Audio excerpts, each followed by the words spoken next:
You've entered the room. Now what? Hello, everyone.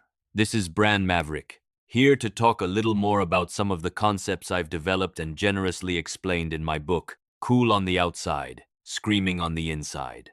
Today, we're going to begin with one of my favorite subjects, the cornerstone of the entire cool effort. It's called the foundation of fakery. Another way to look at it is this.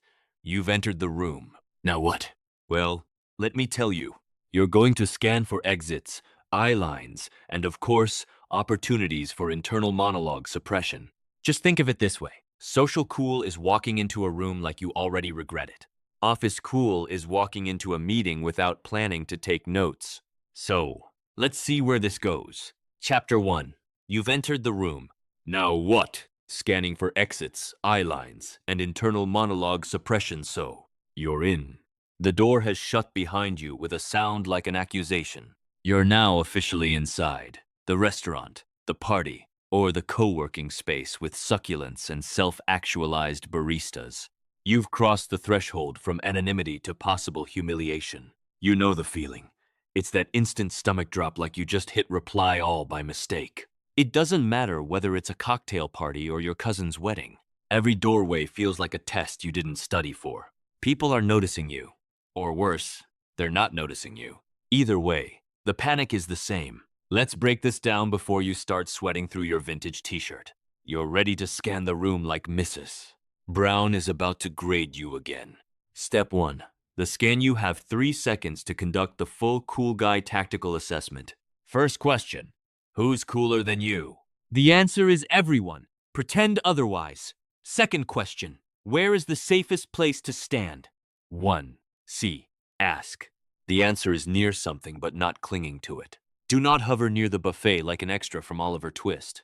Do not pull out your phone too quickly. It will look as though you're waiting for someone to acknowledge you. And do not talk to the host. Just remain aloof and blame your therapist for your lack of eye contact. Step 2. Invent a backstory fast. Being cool is 93% illusion and 7% how you hold your glass.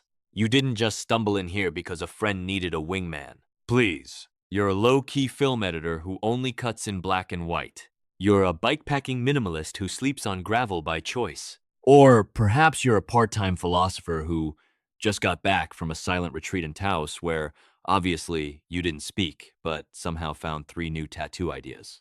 When the inevitable question lands, so, where do you work? You don't answer. You deploy. Try one of these lines, each carefully polished to terrify and confuse.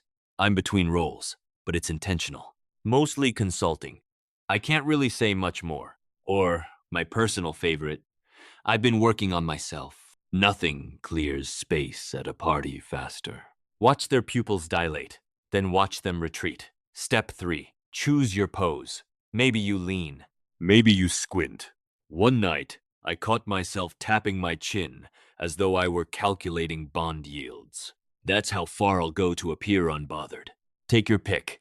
The lean against a wall, a bar, or a section of exposed brick. This suggests calm detachment. It is also ideal for showcasing the forearms. The squint. Pretend you're reading something across the room, preferably a soul. The half smile. This conveys irony and emotional withholding. It also prevents people from thinking you're approachable. The chin. Tap your chin as though you're attempting to solve an existential crisis using a bad cryptocurrency tip. Step 4. Fake one connection. Find one person you already know, or someone who looks insecure enough to accept your proximity. Walk up and say something like, "Hey, didn't we meet at that thing?" There was no thing, but now there is. The point is not to make a friend. The point is to be seen being recognized. That is cool guy fuel. As an added benefit, this prevents you from wandering around alone with a sweaty drink and no conversational landing pad. Step 5. Establish your exit strategy. Immediately cool. Guys are like vampires. They need to know how they're getting out before they go in. At any moment, you should be prepared to fake a telephone call, receive a sudden client email, or announce that you're heading to a second location. There is no second location. Even your smile should say, "I'm here now, but I could leave, and you would feel it." Now breathe, or don't.